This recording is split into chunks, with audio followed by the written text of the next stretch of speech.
Que la majesté du nom de notre Seigneur soit davantage élevée, glorifiée, magnifiée.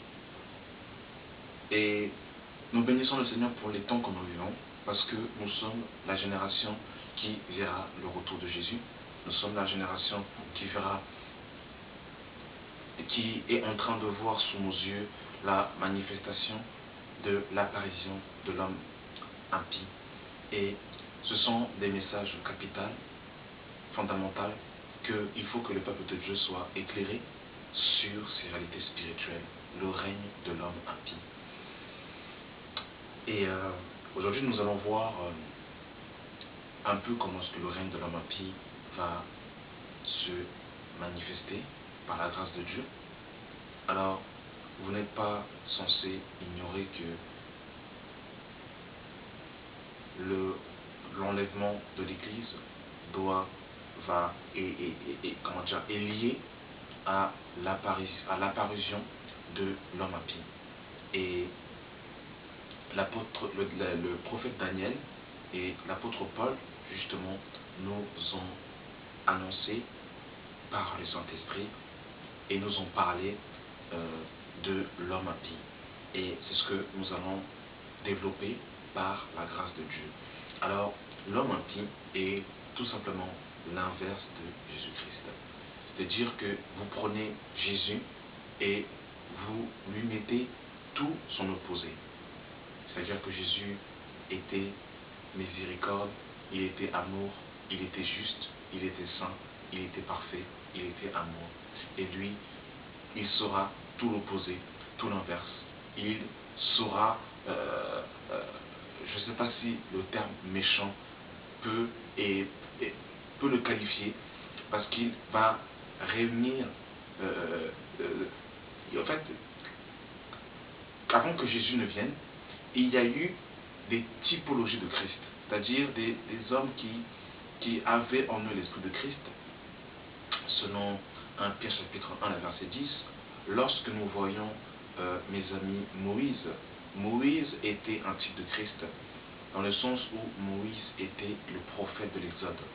Et Dieu dira par la bouche de Moïse dans Deutéronome 18, le verset 18, « Je leur susciterai du milieu de vos frères un prophète comme toi, je mettrai mes paroles dans sa bouche et vous l'écouterez. » Et ce prophète dont il était question, c'était Jésus, qui est le véritable prophète de l'Exode, qui a libéré justement l'écriture du monde pour les mettre à part, pour les sanctifier. Lorsque nous voyons Joseph qui était vendu par ses frères, c'est l'image de Jésus qui a été vendu et trahi par ses frères, les Juifs, qui l'ont livré à la croix. Lorsque l'on voit l'image d'Abel et l'image de Caïn, c'est aussi l'image de Christ et de ses frères. Jésus qui a été tué par ses semblables, par ses frères. Tous ces prophètes, mes frères et sœurs, étaient des types de Christ. Et l'homme impie aussi, justement, va avoir des types dans la Bible. Lorsque nous voyons Nimrod dans Genèse 11, cet homme qui va vouloir justement s'ériger comme étant le roi sur toute la terre et qui va demander de rester sur un lieu bien spécifique dans la surface de la terre, qui va vouloir élever une tour pour régner sur la surface de la terre, c'était aussi une image de l'homme impie. Lorsque l'on voit le roi Nebuchadnezzar, qui était le roi sur toute la terre à son époque, était aussi un type de l'homme impie. Et l'homme impie sera un homme qui s'élèvera au-dessus de tous les hommes et qui aura un règne qui va durer 7 ans. Il va dans un premier temps se présenter comme un homme de paix. Voilà pourquoi ce que vous allez voir de plus en plus, bien aimés dans le Seigneur, des crises économiques. Vous verrez de plus en plus, comme nous l'avons dit par la grâce de Dieu dans la vidéo antérieure, la fausse paix de l'homme impie, de plus en plus d'alliances humaines, le fer et l'argile mélangés ensemble, de plus en plus des personnes fédérées, fusionnées entre elles, parce que tout simplement nous allons assister à la religion de l'homme impie, qui n'est ni plus ni moins l'écuménisme, le mélange Babylone reproduit par l'homme impie, mes frères et sœurs. Et il va dans un premier temps se présenter comme un homme de paix. Voilà pourquoi on va de plus en plus par les médias, dégager l'insécurité, on va infiltrer dans les cœurs, on va augmenter la haine, le racisme contre le peuple juif, de plus en plus.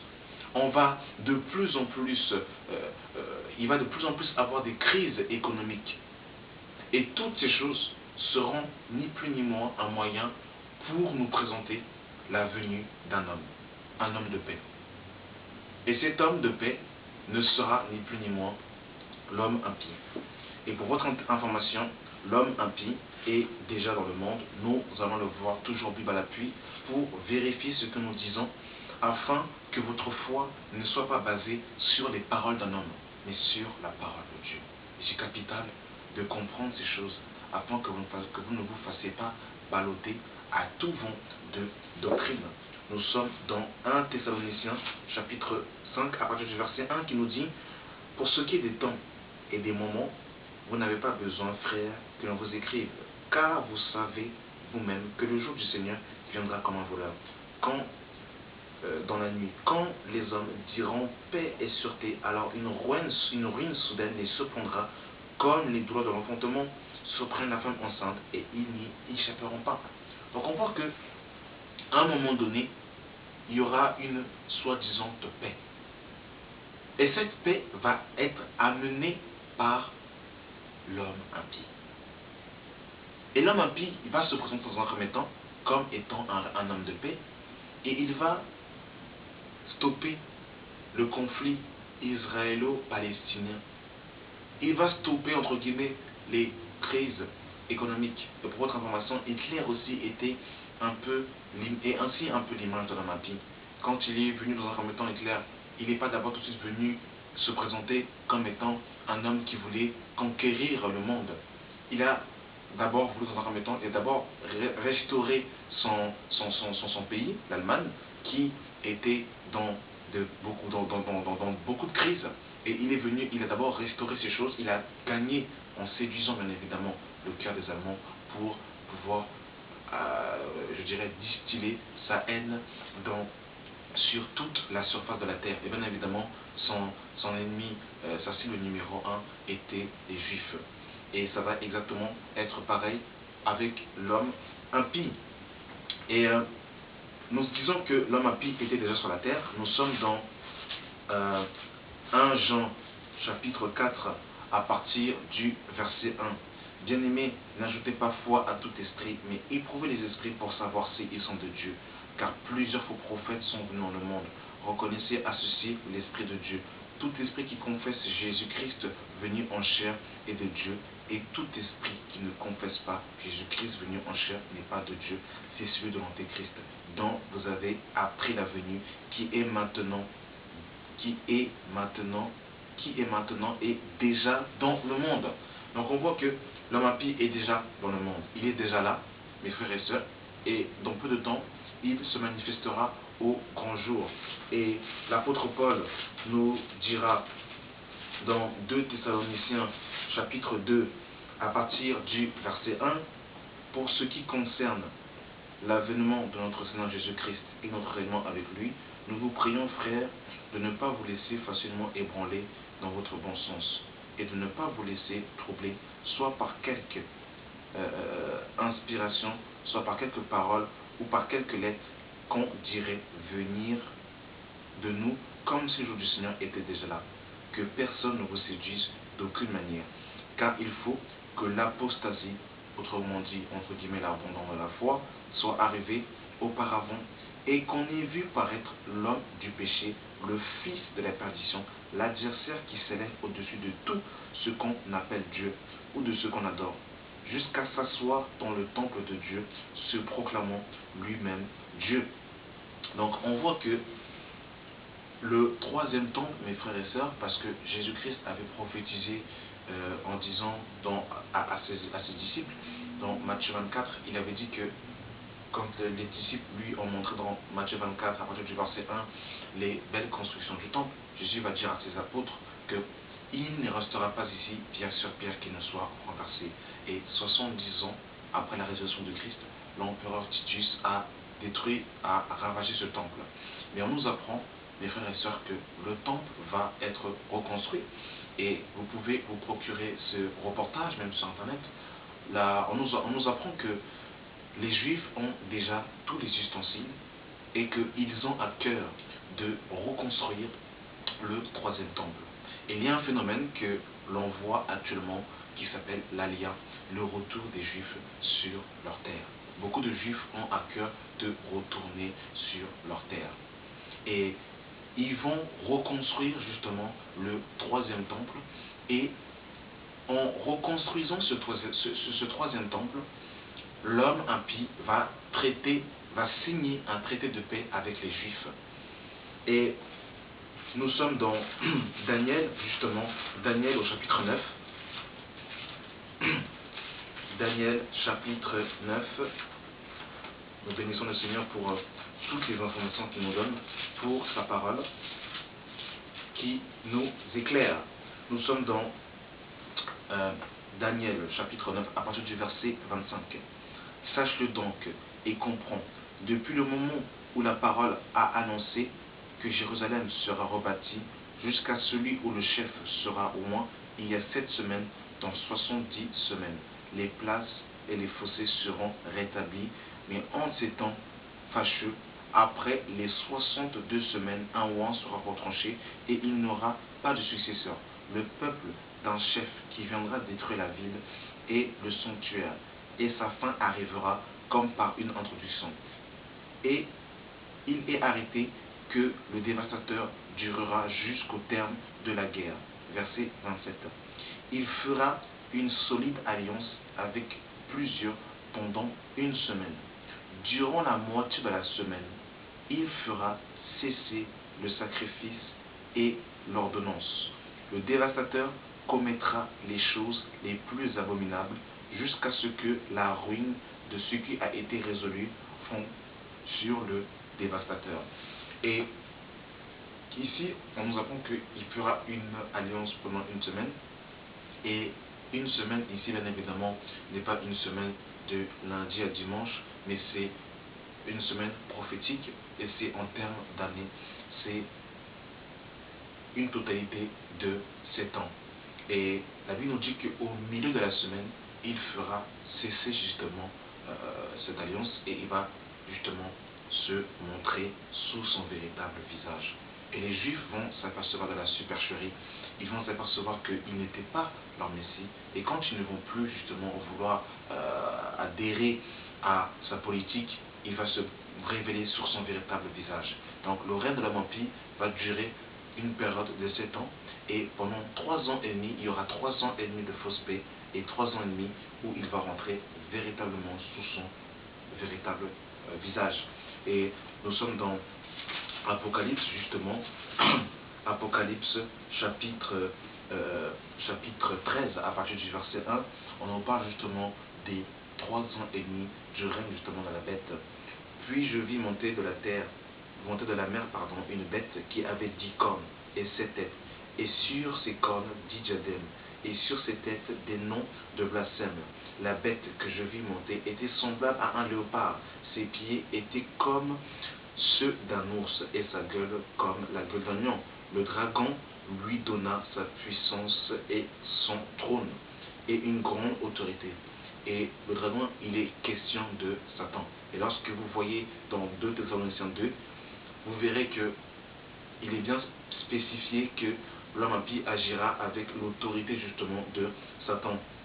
Et je vis l'une de ses têtes comme blessée à mort, mais sa blessure mortelle fut guérie, et toute la terre était dans l'admiration de la bête. Et ils adorèrent le dragon parce qu'il avait donné l'autorité à la bête. Et ils adorèrent à la bête en disant: qui est semblable à la bête? Qui peut combattre contre elle? Et elle lui fut donnée une bouche qui proférait des paroles arrogantes et des blasphèmes.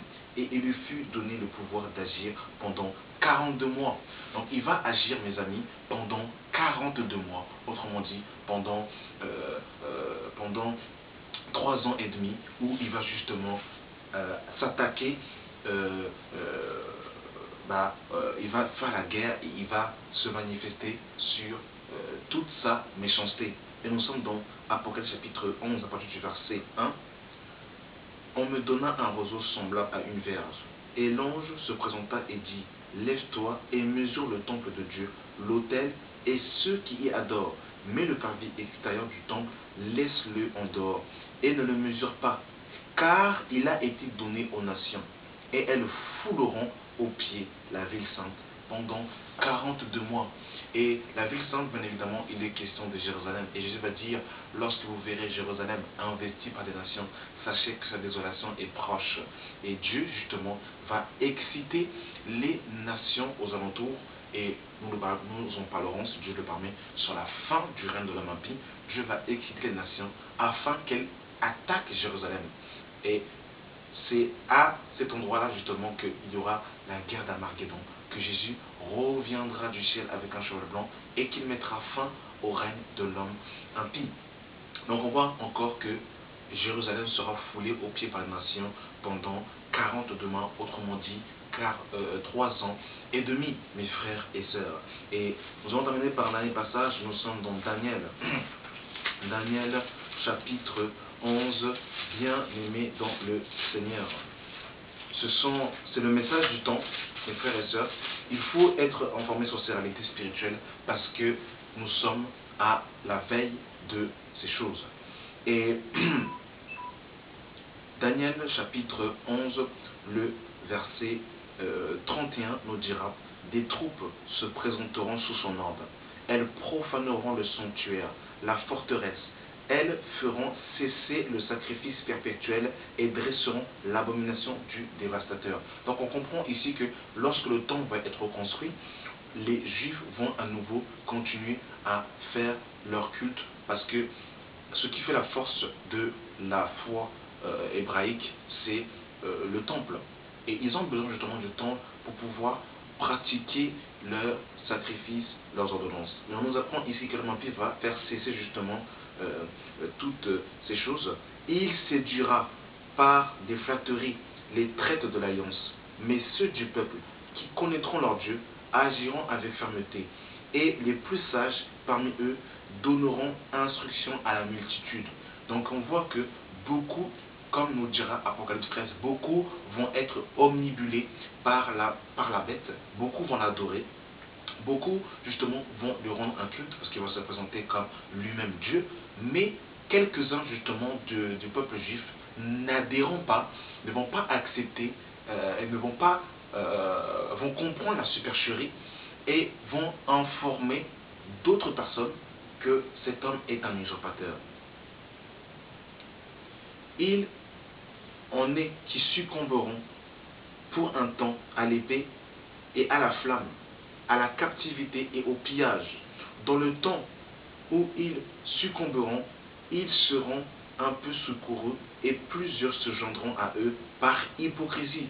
Quelques-uns des hommes sages succomberont afin qu'ils soient épurés, purifiés et blanchis jusqu'au temps de la fin, car elle arrivera au temps marqué. Le roi fera ce qu'il voudra. Il s'élèvera et se glorifiera au-dessus de tous les dieux. Et il dira des choses incroyables contre le Dieu des dieux. Il prospérera jusqu'à ce que la colère soit consommée, car ce qui est arrivé s'accomplira. Il n'aura égard ni au Dieu de ses pères, ni à la divinité qui fait les délices des femmes. Il n'aura égard ni au Dieu, car il se glorifiera au-dessus de tout. Toutefois, il honorera le Dieu des forteresses sur son pied de tasse. À ce Dieu qui ne connaît pas ses pères, il rendra des hommages et de l'or et de l'argent avec des pierres et des objets de prix. C'est avec le Dieu étranger qu'il agira contre les lieux fortifiés et il comblera d'honneur ceux qui le reconnaîtront et les fera dominer sur plusieurs et leur distribuera des terres pour récompense. Donc on voit que l'homme impie va régner, dominer sur beaucoup, et ceux qui vont vouloir justement, ceux qui vont l'accepter comme étant leur Messie, comme étant leur Dieu, il va leur donner le pouvoir de pouvoir dominer sur plusieurs et il leur donnera des terres. Donc ça va véritablement être compliqué, ça va être des temps compliqués mes frères et mes sœurs. La Bible nous dit que ça va être des temps dans le livre de l'Apocalypse que le monde n'a jamais connu. Depuis que le monde est monde, depuis Genèse chapitre 1, depuis que Dieu a séparé le jour, la lune, depuis que Dieu a séparé la lumière avec les ténèbres et qu'il y a eu une nuit et un matin, mes frères et sœurs, il n'y aura plus, il n'y a pas eu encore justement de moments aussi graves, aussi compliqués. Donc voilà un peu mes frères et sœurs pour faire un petit résumé sur le règne de l'Homme-Impie. Si Dieu permettra, nous ferons une vidéo sur la fin du règne de l'Homme-Impie. Voilà. Merci d'avoir suivi cette vidéo, mes frères et mes sœurs, et que toute l'honneur et la gloire reviennent à notre Seigneur et Sauveur Jésus-Christ. Amen.